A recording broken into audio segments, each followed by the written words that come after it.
اليوم شفنا أتعس مباراة في العالم.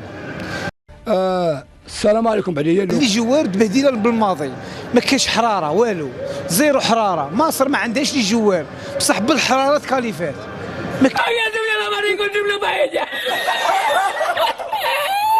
كاع ماشي هكا تبهديله مع موريتانيا مضاري في تشاكي ضربوها 7-0 بالمحليين.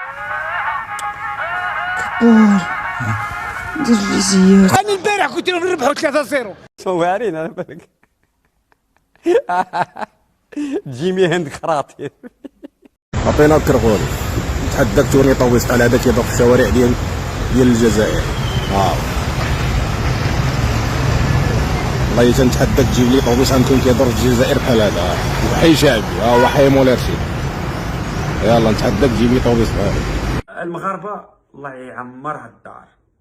المهم بالنسبه للطرائف، فاش كنت في المغرب شحال من مره الناس كانوا تيتخلاو فاش كيسمعوني كنهضر بالعربيه، وشحال من مره الناس كانوا تيعايروني تيضحكوا عليا عادي تيهضروا عليا وتنخليهم حتى الاخر وتنصدمهم.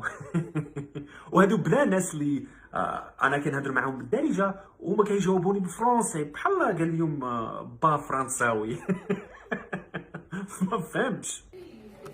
المهم القصص، واحد نهار كنت غادي في الترام في الرباط، وكانوا جالسين حدايا واحد جوج مراوات يكونوا عندهم شي 50 55 هكذا.